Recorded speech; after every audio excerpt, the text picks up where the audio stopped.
Welcome to Shukla study point. आप सभी का स्वागत है आपके अपने YouTube channel Shukla study point में। मैं शिवम शुक्ला आप सभी दोस्तों का हार्दिक स्वागत करता हूं। आज के सेशन के माध्यम से हम लोग चर्चा करेंगे हिंदी साहित्य के बारे में। और ख़ास करके जब आप फर्स्ट सेमेस्टर में होते तो हिंदी साहित्य में आपको हिंदी काव्य पढ़ना होता है। हिंदी काव्य में एक प्रकार से मैं इससे पहले 3 यूनिट के MCQs टाइप के जो प्रश्न हैं उनको मैं करवा रहा था।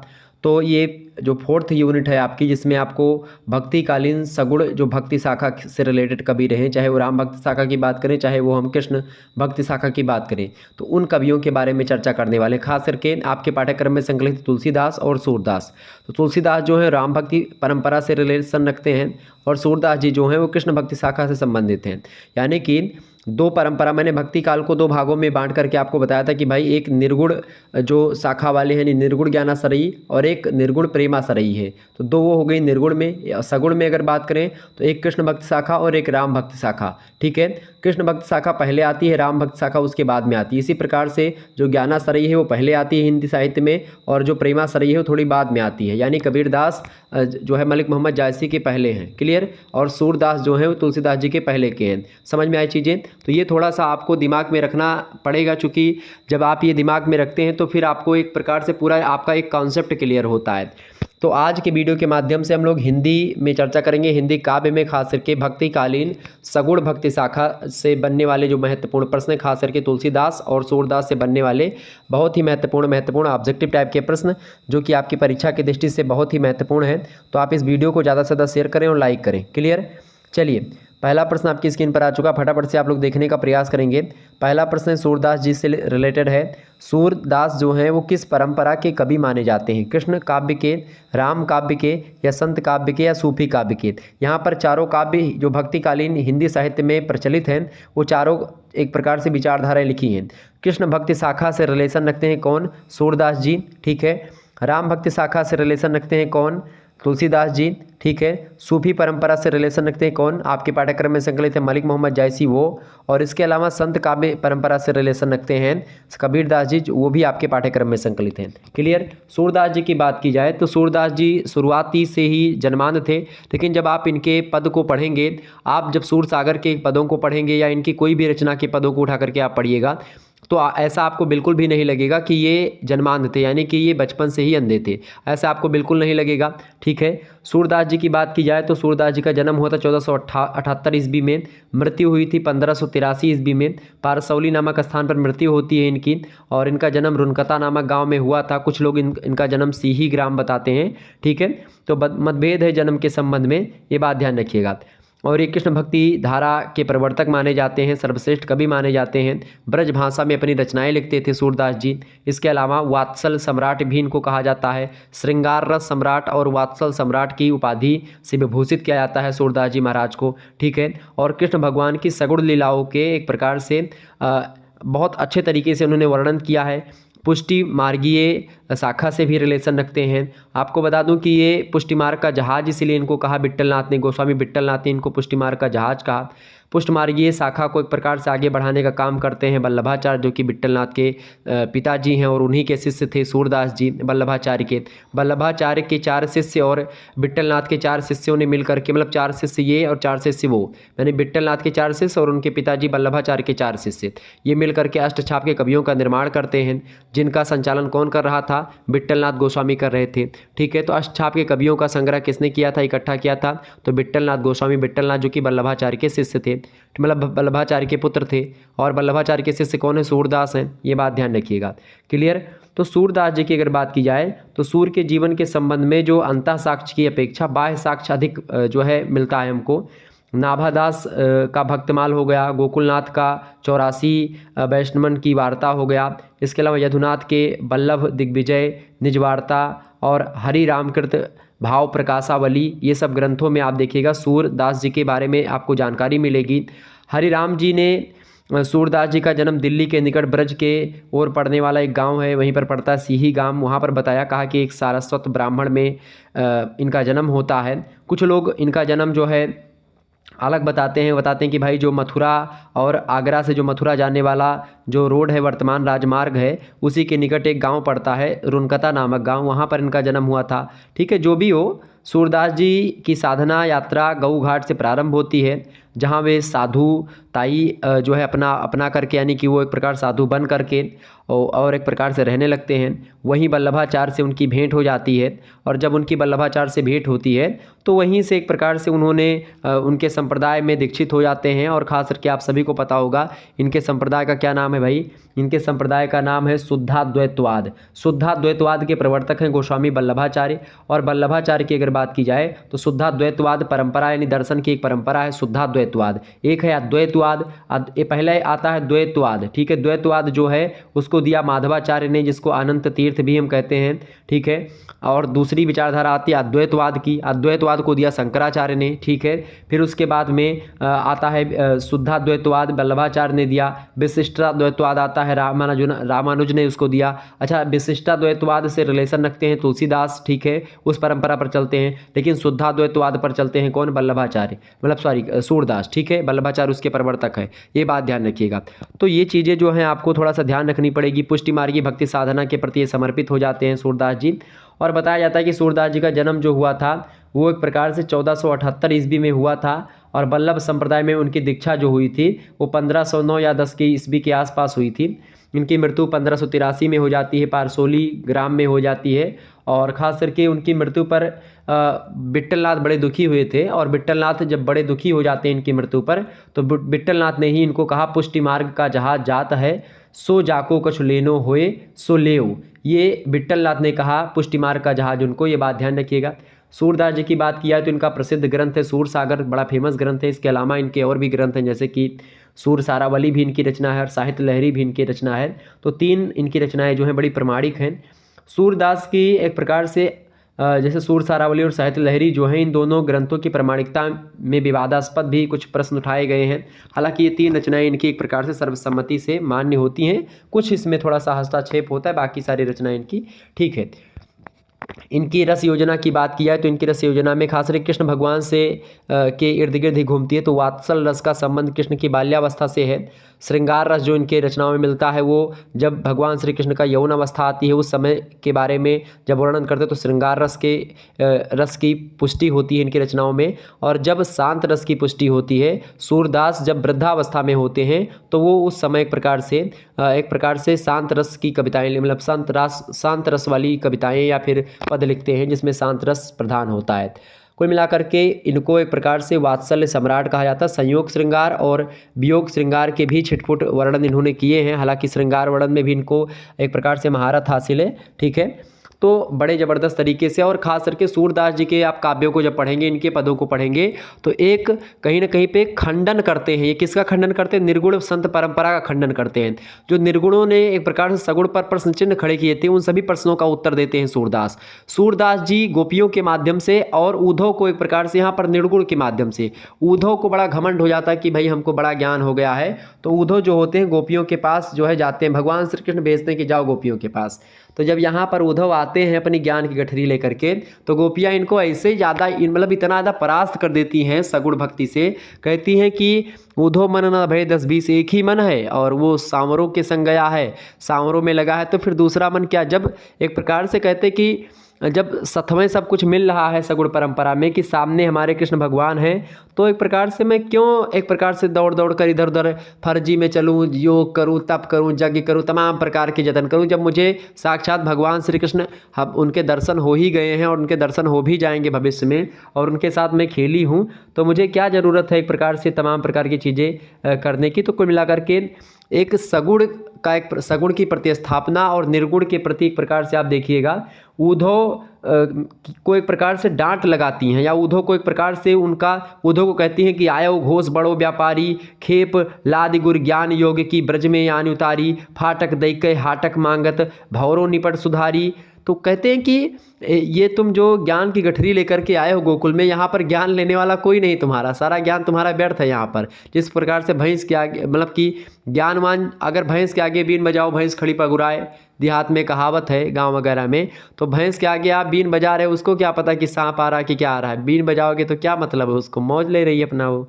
तो इसी प्रकार से अब उद्धव जो है जो यहाँ पर आते हैं वो एक प्रकार से गोपियाँ कहती हैं कि जोग ठगौरी ब्रज न बिकई हैं, कि ये जोग की जो गठरी है तुम्हारी ये ब्रज में नहीं बिकेंगी, इसको आप कहीं अलग लेकर के जाओ। यह व्यापार तुम्हारो ऊधो ऐसे ही धरे रहें, जिन पै तय लय आए ऊधो तिन तिन ही न पेट समय है। मतलब ऊधो को यहाँ से एक प्रकार से कहीं ना कहीं पे ऊधो का जो एक प्रकार से निर्गुण संत परंपरा से जो रिलेशन है वो खंडन होता है और ऊधो ध्वस्त हो जाते हैं, परास्त हो जाते हैं गोपियों से। चलिए आगे बढ़ते। तो इस प्रकार से थोड़ा सा मैंने कुछ चीज़ें बताई जो कि सूरदास से रिलेटेड थी सारी चीज़ें।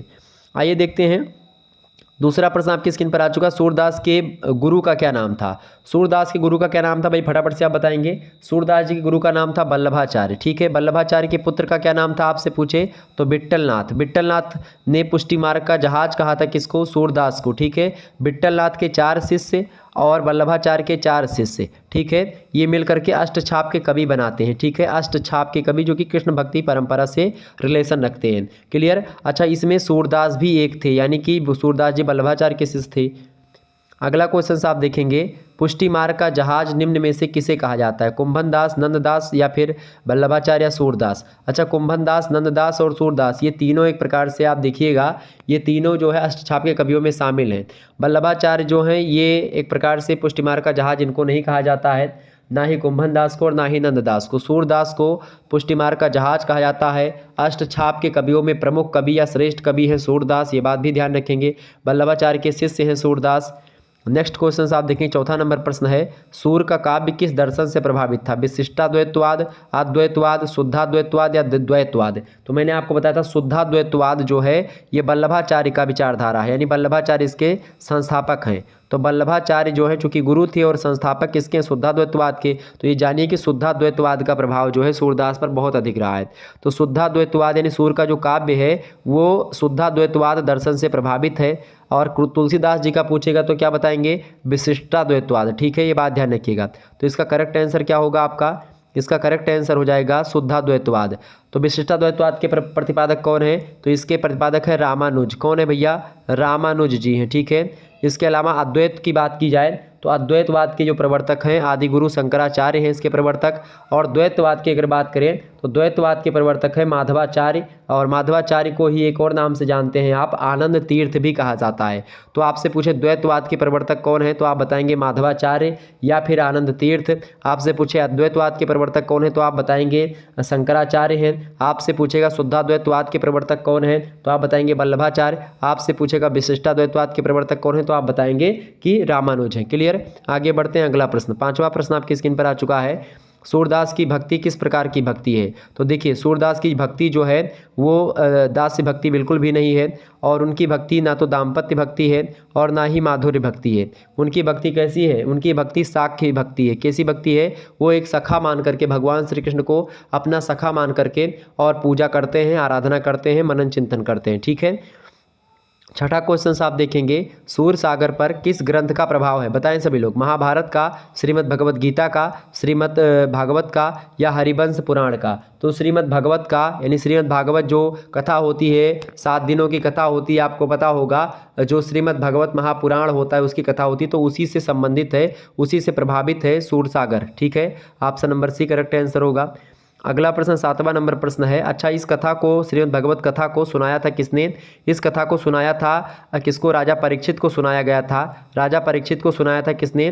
किसने सुनाया था भैया? सुखदेव स्वामी ने सुनाया था। सुखदेव स्वामी कौन है? सुखदेव जी जो हैं, सुखदेव जी की अगर बात की है तो ये व्यास जी के पुत्र है, और व्यास जी ने जो है पुराणों की रचना करी है।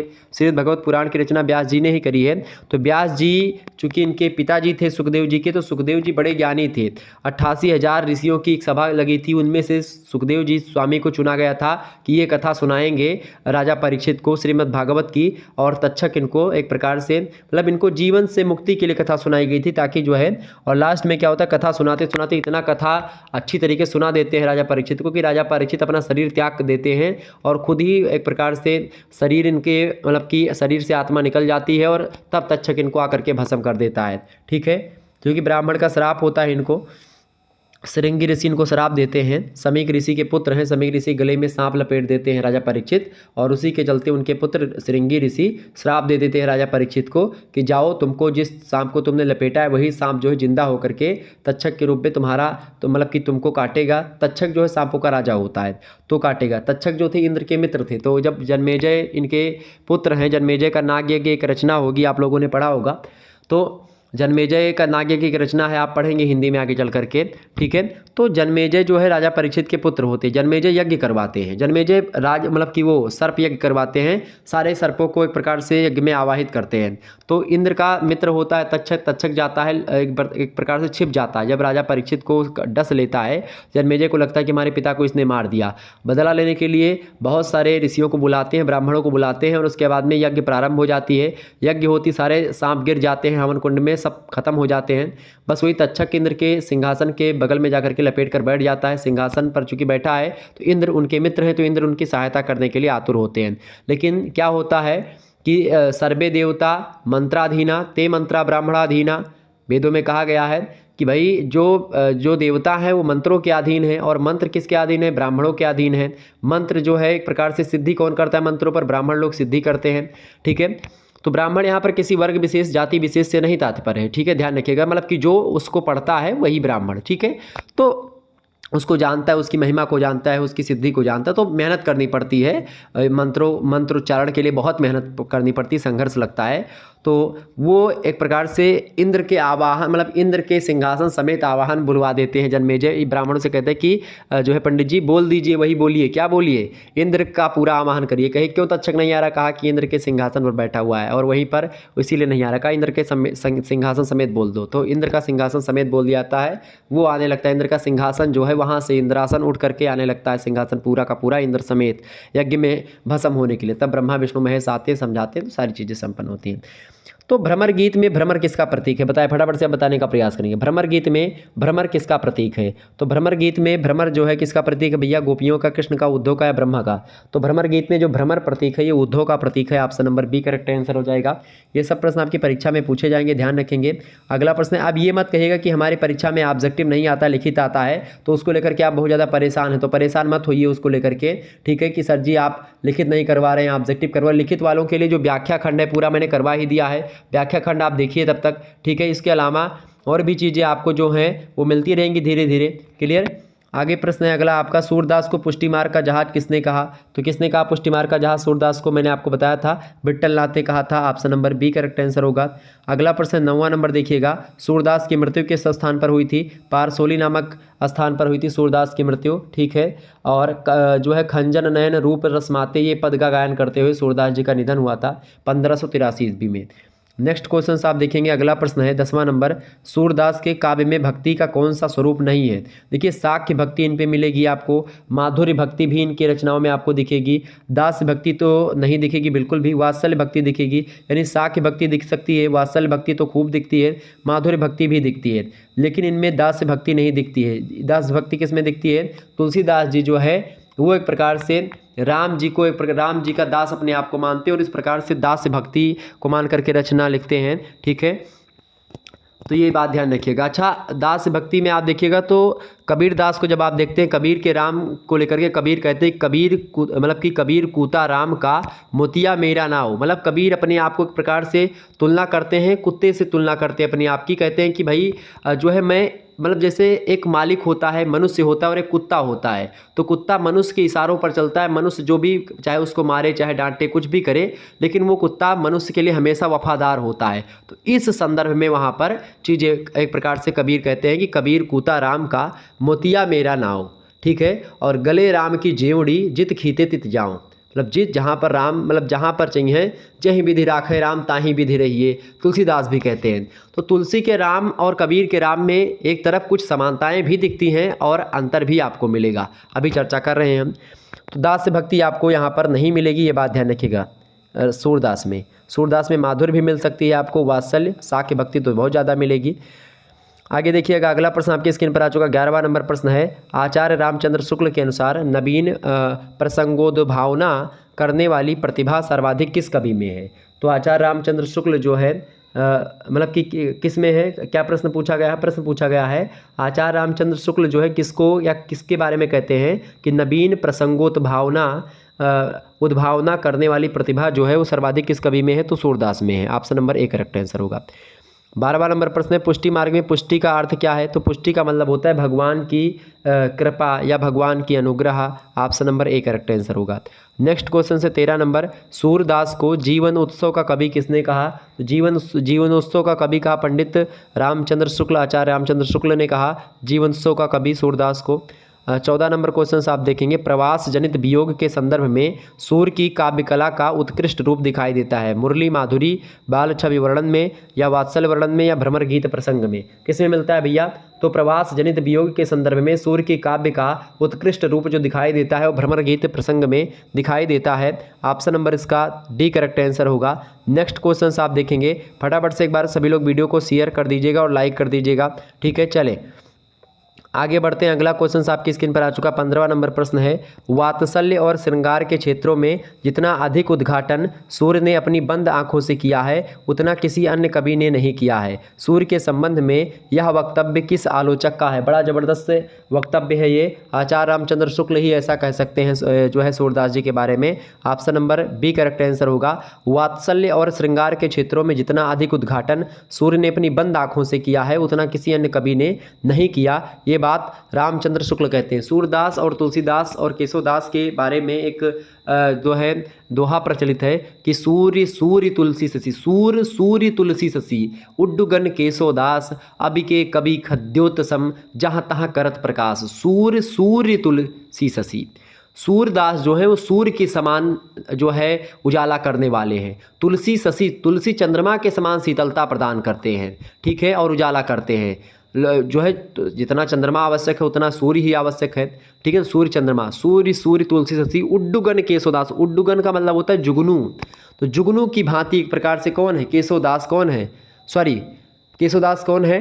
सॉरी उड्डुगन कौन है? उड्डुगन माने होता है तारा, उड्डुगन माने तारा होता है, खद्योत माने जुगनू। तो उड्डुगन केशवदास, केशवदास तारों के समान है, ठीक है। लेकिन अब के कवि खद्योतसम जहाँ तहाँ करत प्रकाश, और अब के कवि कैसे हैं? खद्योतसम। किस खद्योत माने क्या होता है? जुगनू। जुगनू आजकल जब सावन वगैरह आता है, बरसातें होती है, रात में आप देखिए बाहर निकल करके सावन भादों की रातों में तो जुगनू निकल करके आपको दिखाई पड़ते, जुगनू चमकते हैं, ठीक है। तो वो जुगनू जो चमकते हैं वो वही जुगनू एक प्रकार से धूप से जलते हैं, फिर बुझ जाते, फिर जलते, फिर बुझ जाते। तो अब के कवियों का कुछ ऐसा ही हाल है, जो प्रगतिवादी या अन्य कवि हैं उनके संदर्भ में कहा गया कि जो अब के कवि हैं वो एक प्रकार से कैसे हैं? थोड़ा थोड़ा ज्ञान लेकर के चुद्ध से इधर जलते हैं, चुद्ध से उधर जलते हैं, समझ रहे हैं? इसका मतलब ये है कि दप से जले दप से बुताने, दप से जले दप से बुताने। तारा क्या है? हमेशा जलता है। सूर्य क्या है? हमेशा जलता है, प्रकाशवान। चंद्रमा हमेशा शीतलता देता है। तो कहीं ना कहीं पे ये सब है इनका पूरे संपूर्ण जीवन में। अभी तक सूरदास, तुलसीदास, केशवदास, इन सभी की रचनाएं आज भी प्रासंगिक हैं। सूरदास और तुलसीदास की रचनाएं आज देखिए कैसी किस तरीके से प्रासंगिक हैं। तो ये चीज़ें हैं। अगला क्वेश्चन आप देखेंगे, 16वां नंबर प्रश्न है, शोभित कर नवनीत लिए घुटुरन चलन चलत रेणु तन मंडित मुख दधि लेप किए काव्य पंक्ति किसकी है? ये काव्य पंक्तियाँ जो है सूरदास की ही हैं। Option number B correct answer हो जाएगा। भगवान श्री कृष्ण के बारे में बताया गया है। अगला प्रश्न, सूरदास कितने वर्ष की अवस्था में संभ्रांत सन्यासी हो गए थे? तो लगभग 30-32 वर्ष की अवस्था में ये संभ्रांत सन्यासी हो जाते हैं। Option number B correct answer होगा। 18वां क्वेश्चन आप देखेंगे, सूर्य के काव्य की भाषा कौन सी है? तो ब्रज भाषा में वो रचनाएं लिखते थे। ऑप्शन नंबर इसका बी करेक्ट आंसर हो जाएगा। नेक्स्ट क्वेश्चन आपकी स्क्रीन पर आ चुका, फटाफट से आप लोग देखने का प्रयास करेंगे। गोस्वामी बाबा से रिलेटेड है। गोस्वामी जी की बात की जाए, तुलसीदास जी की, तो तुलसीदास जी एक प्रकार से बहुत ही ज़बरदस्त कवि हैं। और आपको बता दूं सगुण राम भक्ति काव्य धारा के प्रवर्तक हैं गोस्वामी बाबा। हिंदी काव्य आकाश के परम प्रकाश में नक्षत्र माने जाते हैं गोस्वामी जी। भारतीय संस्कृति के उदात्त रूप को खास करके उसकी परिपूर्णता में अभिव्यक्त करने वाले अकेले कवि मात्र ये हैं गोस्वामी जी।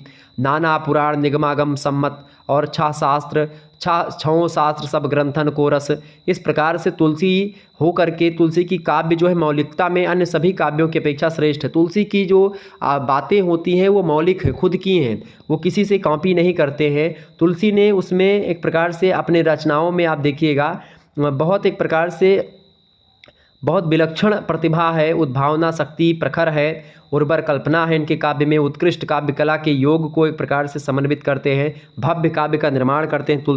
तुलसी की अगर बात की जाए, तुलसी की तुलना भी किसी कवि के साथ अगर की जाए तो वो एक प्रकार से अपने आप में बहुत वो होगा। तुलसीदास एक प्रकार से अलग कवि हैं। मार्मिक प्रसंगों की दृष्टि से तुलसी हिंदी साहित्य के सर्वोपरि कवि भी कहे जा सकते हैं। और आपको बता दूं, तुलसीदास के काव्य में आपको अध्यात्म भी मिलेगा खूब बढ़ चढ़ करके, धर्म की बातें खूब मिलेंगी, दर्शन मिलेगा, नीति मिलेगी, लोक मर्यादा का काव्य है तुलसीदास का काव्य, काव्य रीतियों का काव्य है तुलसीदास का काव्य, मानव चेतना का काव्य है, मानव चेतना के विविध रूपों का वर्णन करता है तुलसीदास का काव्य।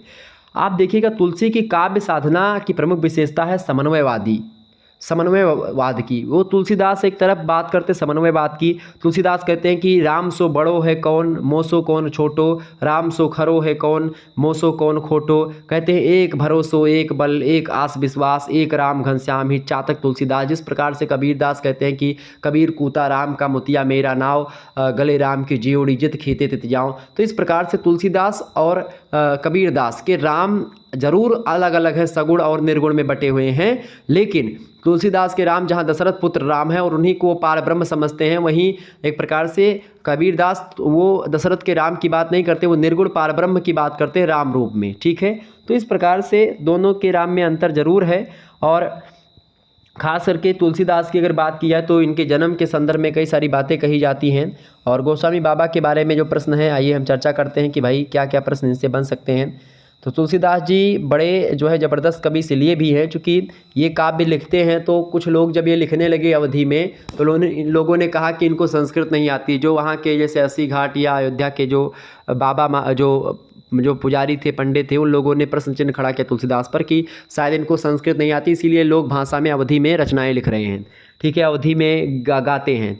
तो फिर इन्होंने एक प्रकार से जब रामचरितमानस की रचना करी तो उसमें आप देखिए, ये तुलसीदास एक ऐसे कवि हैं जो कि खास करके भक्ति काल के, जो कि अवधि में भी रचनाएं लिखते हैं और ब्रज भाषा में भी रचनाएं लिखते हैं।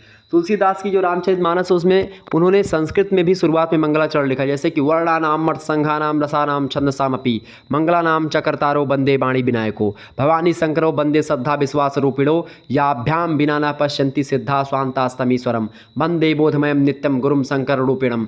चाहे वो शुरुआतें हर एक कांड में लिखते हैं, वो सुंदर कांड की शुरुआत में भी लिखते हैं कि शांतम शाश्वत अप्रमेय मनघम निर्वाण शांति प्रदम ब्रह्म समुफणीन्द्र से मनसम वेदांत वेदयम विभुम रामाख्यम जगदीश्वरम सुरगुरुम माया मनुष्यम हरिम वंदे अहम करुणाकरम रघुवरम भूपाल चूड़ामणिम नान्य स्पृहा रघुपते हृदय समदीये सत्यम बदामि चा भवान खिलांतरात्मा भक्तियम प्रेक्ष रघुपुंगवा निर्भराम में कामादिदोष रहितम कुरु मानसम चा अतुलित बलधामम हेम शैलाभदेहम धनुजबन किसानुम ज्ञानी नाम अग्रगण्यम सकल गुण निधानम वानराणामधीशम रघुपति प्रिय भक्तम वात यातम नमामि।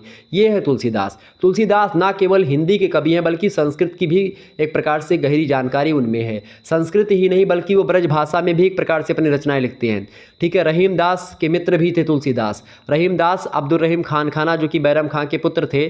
ठीक है, वो एक प्रकार से बैरम खान कौन थे, अकबर के साथ में जब युद्ध हुआ था हेमू के साथ, तो उस समय बैरम खां ही थे जो है वो बहुत ज़्यादा एक प्रकार से, मतलब बैरम खां जो थे एक प्रकार से वो मुग़ल सम्राट के दरबार में बैठा करते थे। और रहीमदास नवरत्नों में से थे। अब्दुल रहीम खान खाना इनका नाम था पूरा रहीम का।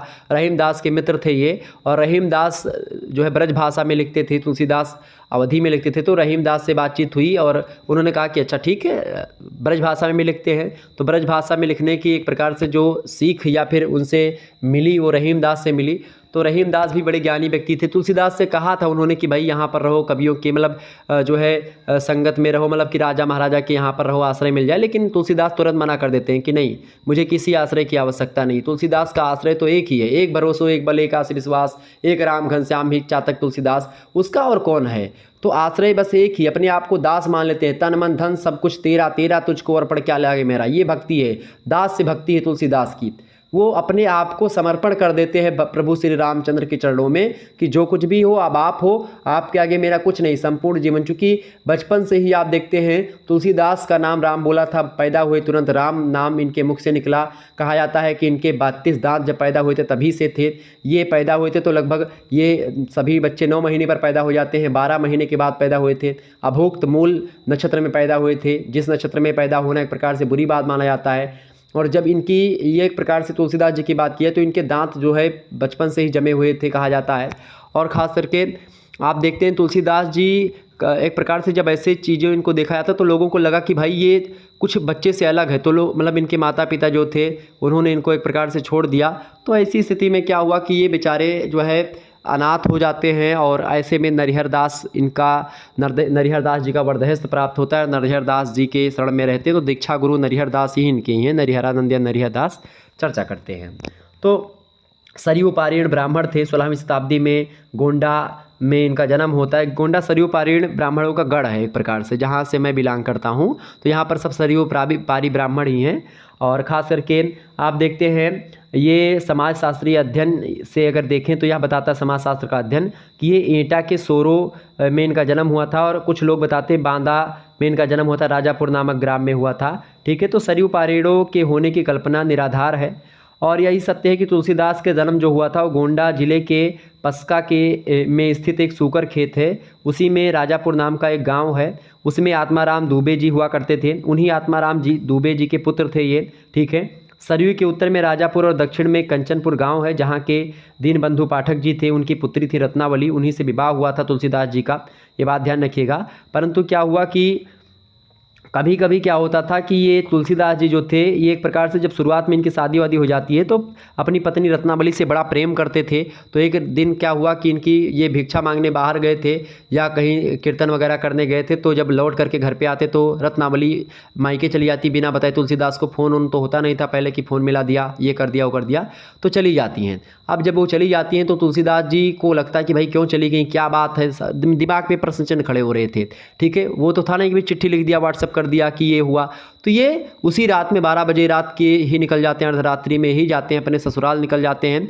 और जब जाते हैं तो कहा जाता है कि वो समुद्र पड़ता था रास्ते में, सरयू नदी या कुछ पड़ता था, तो उसमें जब जाते हैं तो वो एक प्रकार से मुर्दा एक तैर रहा होता है, उसी मुर्दे पर एक प्रकार से बैठ करके निकल जाते हैं, उसको कुछ कोई बोट वोट समझ करके निकल जाते हैं। ठीक है, फिर जब उधर जाते हैं तो आंगन में जब कूदते हैं तो आंगन में कूदते हैं तो सांप लटका होता है, तो उसको रस्सी समझ करके लटक करके निकल जाते हैं, नीचे कूद जाते हैं। और रत्नावली से जब मिलते हैं तो रत्नावली इनको एक प्रकार से बहुत डांटती हैं। रत्नावली कहती हैं कि अगर इतना प्रेम तुम प्रभु जी से करते, भगवान से करते, तो शायद तुमको मोक्ष मिल जाता, जितना प्रेम तुम मुझसे करते हो। रत्नावली बड़ी ज्ञानी थी, चूँकि जो है वो दीनबंधु पाठक की पुत्री थी और दीनबंधु जी भी बड़े ज्ञानी थे, तो संस्कारों में पली बढ़ी थी वो। तो उन्होंने कहा कि हाड़ मांस मिल बना शरीरा, और मतलब ये हाड़ मांस से मिल करके मेरा शरीर बना है, तामय ऐसी प्रीत, कहीं ये हाड़ मांस का शरीर है मेरा और इससे आप इतना प्रीति कर रहे हो, अगर यही प्रेम आप भगवान से करते तो आपको क्या से क्या आप हो जाते और आप बहुत आगे निकल जाते। और वहीं से तुलसीदास को सीख मिलती है और वो तुरंत अयोध्या आते हैं, यहीं पर एक प्रकार से रामचरितमानस की शुरुआत करते हैं लिखना। रामचरितमानस को 1574 ईस्वी में रामनवमी के दिन से रामचरितमानस का एक प्रकार से इन्होंने शुरुआत करी, लेखन कार्य प्रारंभ किया। तो ये है तुलसीदास जी। ठीक है, ये बात ध्यान रखिएगा। आगे बढ़ते और भी चीज़ों को जानने का प्रयास करते हैं। तुलसीदास जी किस भक्ति शाखा के प्रतिनिधि कवि हैं भैया? तो राम भक्ति शाखा के प्रतिनिधि कवि हैं, option number B correct answer होगा। अगला क्वेश्चन आप देखिएगा, अगला प्रश्न आपकी स्क्रीन पर आ चुका है, 20 नंबर। तुलसीदास का जन्म कब हुआ था बताएं। तुलसीदास जी का जन्म कब हुआ था, फटाफट से आप बताने का प्रयास करेंगे। तुलसीदास जी का जन्म जो हुआ था वो 1532 ईस्वी में इनका जन्म होता है। मृत्यु की अगर बात की जाए, अच्छा कुछ लोग इनका जन्म 1512 ईस्वी भी बताते हैं राजापुर गाँव में। ठीक है, और इनकी मृत्यु जो हुई थी वो 30 जुलाई को हुई थी 1623 ईस्वी में, 80 घाट वाराणसी पर इनकी मृत्यु हो जाती है, ये बात ध्यान रखिएगा। अगला क्वेश्चन आप देखेंगे, 21 नंबर क्वेश्चन से, तुलसी की पत्नी का क्या नाम था बताएं। तुलसीदास जी की पत्नी का क्या नाम था? रत्नावली इनकी पत्नी का नाम था। विद्योत्तमा जो पत्नी का नाम था कालिदास की पत्नी का नाम था। ठीक है, ये बात ध्यान रखिएगा। ओके, नेक्स्ट क्वेश्चन आप देखेंगे, अगला प्रश्न है 22 नंबर क्वेश्चन से, तुलसी के दीक्षा गुरु कौन थे? तुलसी के दीक्षा गुरु थे नरिहरानंद या फिर Narhardas, option number D correct answer होगा। अगला क्वेश्चन आपकी स्क्रीन पर आ चुका है, 23 नंबर। रामचरितमानस के किस कांड को संबंधों की मर्यादा की मंजूषा कहा जाता है? संबंधों की मर्यादा की मंजूषा जो कहा जाता है अयोध्या कांड को कहा जाता है, option number C correct answer हो जाएगा। प्रश्न कई बार पूछा गया कि रामचरितमानस में कुल कितने कांड हैं, तो आप बताएंगे कुल मिलाकर के 7 कांड हैं। पहला कांड कौन सा है, तो आप बताएंगे बाल कांड है। दूसरा कांड आपसे पूछता है तो बताएंगे अयोध्या कांड है। तीसरा कांड आपसे पूछता है तो कौन सा कांड है? तीसरा कांड आपका है भैया कौन सा? आपका तीसरा कांड पड़ेगा आरण्य कांड, ठीक है। चौथा कांड आपका पड़ेगा किष्किंधा कांड। आरण्य माने होता है जंगल, जंगल में जब जाते हैं तो वो आरण्य कांड होता है। चौथा कांड होता है किष्किंधा कांड, किष्किंधा के बारे में वहाँ पर चीज़ें हैं, ठीक है। पांचवा कांड है आपका सुंदर कांड, और बड़ा बेस्ट कांड है और लोक प्रचलित कांड है सुंदर कांड। लोग पढ़ते भी मंगलवार को, हमारे यहाँ डेली हर मंगलवार को सुंदर कांड होता है, ढोल मजीरे के साथ होता है, बढ़िया तरीके से होता है, माइक वाइक सब लगा हुआ है घर पे। तो चीज़ें तो सुंदरकांड बड़ा फेमस है। सुंदरकांड मुझे लगभग अधिकतर क्या लगभग अधिकतर चीज़ें याद हैं सुंदरकांड की, ठीक है। छठा कांड है जो रामचरितमानस का, वो कौन सा कांड है? छठा कांड है भैया लंका कांड, जिसको युद्ध कांड भी कहा जाता है। तो आपसे प्रश्न ये भी पूछा जाता है कि रामचरितमानस के किस कांड को युद्ध कांड की संज्ञा दी जाती है, तो आप बताएंगे कि लंका कांड को युद्ध कांड कहा जाता है। आपसे ये भी प्रश्न पूछता है कि किस कांड को एक प्रकार से जंगल कांड कहा जाता है, तो आप बताएंगे अरण्य कांड को जंगल कहा जाता है, चूंकि अरण्य का मतलब होता है जंगल, ठीक है। और जो सातवां कांड है वो रामचरितमानस का, वो है उत्तरकांड, ज्ञान कांड भी कहा जाता है। उत्तरकांड में बहुत सारा ज्ञान जो तुलसीदास जी देते हैं, कलयुग के बारे में बताते हैं, कलयुग में क्या क्या होगा ये सारी चीज़ें बताते हैं। तो वो एक प्रकार से उत्तरकांड में बताते हैं। क्लियर? तो तुलसीदास जी के रामचरितमानस के 7 कांड हैं, ये बात ध्यान रखिएगा। नेक्स्ट क्वेश्चन आप देखिएगा, 24 नंबर प्रश्न है, रामचरितमानस का प्रमुख रस कौन सा है? श्रृंगार, वात्सल्य, करुण या फिर भक्ति रस? बताएं। रामचरितमानस का जो प्रमुख रस है वो है भक्ति रस। Option number D correct answer होगा, ध्यान रखेंगे। नेक्स्ट क्वेश्चन है 25 नंबर, तुलसी को हिंदी का जातीय कवि किसने कहा? तो राम बिलास शर्मा जी ने कहा था तुलसीदास को हिंदी का जातीय कवि। जातीय कवि का मतलब यहाँ पर जाति विशेष से नहीं है, हिंदी जाति को एक प्रकार से वो संपूर्ण भारत के या उत्तर भारत के जितने भी जो क्षेत्र हैं उसको मानते हैं एक जाति, मतलब पूरे के पूरे देश को एक जाति का रूप देते हैं रामविलास शर्मा जी। और तुलसीदास को इस दृष्टि से हिंदी का जातीय कवि मतलब पूरे के पूरे लोक के कवि हैं, बहुत ज़्यादा लोगों के कवि। डॉक्टर जॉर्ज ग्रियर्सन तुलसीदास के संबंध में कहते हैं कि महात्मा बुद्ध के बाद जो कोई दूसरा भारत में जो लोक नायक हुआ है सबसे बड़ा, वो है तुलसीदास जी। मतलब तुलसीदास जी अपने समय के सबसे बड़े लोक नायक हैं। क्लियर? ऑप्शन नंबर बी लगा देंगे, करेक्ट आंसर हो जाएगा रामविलास शर्मा। नेक्स्ट क्वेश्चन आप देखेंगे, 26 नंबर प्रश्न आपकी स्क्रीन पर आ चुका है। 26 नंबर प्रश्न आप देखिएगा, बहुत ही इंपॉर्टेंट प्रश्न है। प्रश्न क्या है भाई, फटाफट से आप वीडियो को लाइक कर दीजिएगा। प्रश्न है, तुलसी की भक्ति भावना कैसी है? बताएं। तुलसी की भक्ति भावना कैसी है? आप सभी को पता होगा, दास से भक्ति, ठीक है। Option number B correct answer होगा। नेक्स्ट क्वेश्चन है 27 नंबर, तुलसीदास किस वाद से प्रभावित थे? मैंने आपको शुरुआत में ही बताया था तुलसीदास जी किस वाद से प्रभावित है भैया, वो है किस वाद से प्रभावित तुलसीदास? तो उनका वाद है विशिष्टाद्वैतवाद। विशिष्टाद्वैतवाद जो है ये रामानुज ने दिया था, ये बात ध्यान रखिएगा। Option number B correct answer हो जाएगा, ठीक है। और सूरदास शुद्धाद्वैतवाद से प्रभावित, सॉरी विशिष्टाद्वैतवाद किससे है? सूरदास किससे हैं? अभी मैंने आपको बताया था, सूरदास जो है वो किससे है भाई? वो शुद्धाद्वैतवाद से प्रभावित है। और विशिष्टाद्वैतवाद से प्रभावित है वो है मतलब कि ये तुलसीदास जी, ठीक है, ध्यान रखिएगा। तुलसीदास जी की कई सारी रचनाएं हैं, बात ध्यान रखिएगा। अच्छा, तुलसी की रचनाएं जो है वो भारतीय जनता के मस्तिष्क, हृदय और प्राणों तीनों में बसी हुई हैं। और ये एक प्रकार से तुलसीदास जी रामचरितमानस की जो रचना करते हैं वो स्वांतः सुखाय करते हैं। वो नाना पुराण निगमागम सम्मतम, यानी कि नाना पुराण, जो नाना माने होता है कई प्रकार के, निगम और आगम, जितने पुराण निगम आगम ये सब हैं उन सब का निचोड़ है रामचरितमानस। उन सब की रचनाएं जो है मतलब कुछ और पढ़ने की आवश्यकता नहीं, अगर आप तुलसीदास की रामचरितमानस को पढ़ लेते तो सारा एक प्रकार से आप सनातन संस्कृति को भी जान पाते हैं, ठीक है। तुलसीदास की 12 रचनाएं मुख्य रूप से हैं, खास करके एक तो दोहावली, एक कवितावली, गीतावली, एक कृष्ण गीतावली, विनय पात्रिका, रामलला नचो, बैलाग्य संदीपिनी, भैरव रामायण, पार्वती मंगल, जानकी मंगल, रामाज्ञा प्रश्नावली और एक रामचरितमानस तो है ही, ठीक है, ये बात ध्यान रखिएगा।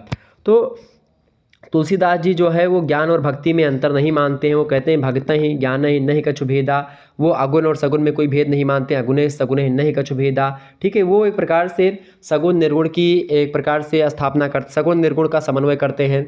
वो ईश्वर और एक प्रकार से व्यक्ति का यानी मनुष्य का समन्वय करते हैं। राम जो है वो एक मनुष्य भी मर्यादा पुरुषोत्तम की बात करते हैं। एक तरफ वो मर्यादा पुरुषोत्तम की बात करते, दूसरी तरफ वो राम को एक प्रकार से भगवान के रूप में भी पूजते हैं। तो यानी कि मनुष्य और ईश्वर का समन्वय करने का काम तुलसीदास जी करते हैं। तुलसी का काव्य खास करके आप देखते हैं ब्राह्मण और चंडाल का समन्वय है, निर्गुण और सगुण का समन्वय है, पुराण और काव्य का समन्वय है, भावावेश और अनासक्त चिंतन का समन्वय है, ठीक है, पंडित और अपंडित का समन्वय है, भाषा और संस्कृति का समन्वय है, शैव और वैष्णव का समन्वय है, वैष्णव और शाक्त का समन्वय है, अद्वैत और विशिष्टाद्वैतवाद का समन्वय है, नर नारायण का समन्वय है, द्विज और शूद्र का समन्वय है, राजा प्रजा का समन्वय है। रामचरितमानस जो है आदि से अंत तक समन्वय का काव्य है, सभी को साथ में लेकर के चलता है। ऐसे में जब कोई रामचरितमानस के बारे में अनाप शनाप बोलता है तो कष्ट होता है।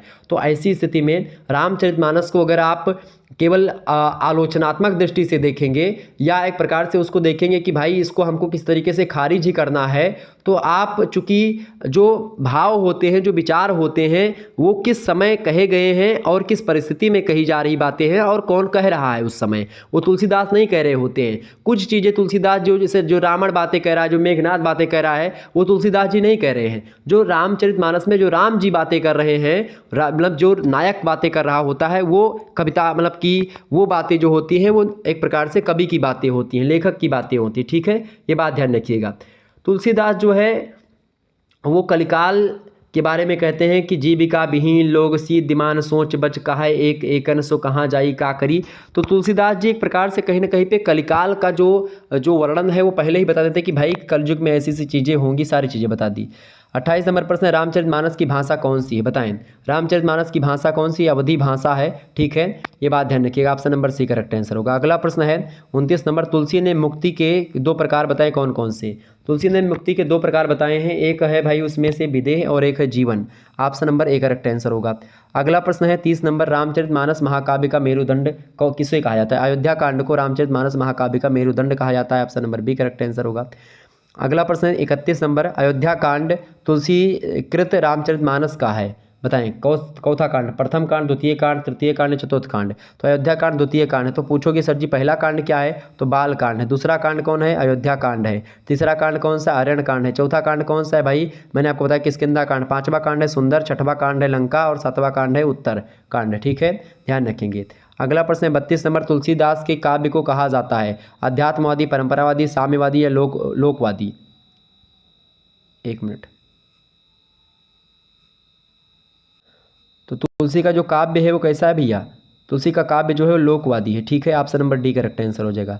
लोकवादी काव्य है और तुलसी लोकनायक के रूप में है। ठीक है, नेक्स्ट क्वेश्चन आप देखिएगा, तुलसीदास ने रामचरितमानस की रचना का उद्देश्य क्या माना है। तो स्वांतः सुखाय तुलसी रघुनाथ गाथा। ठीक है, option number A correct answer हो जाए। तुलसीदास जी रामचरितमानस की रचना स्वांतः सुखाय के लिए करते हैं। ठीक है, option number A correct answer होगा।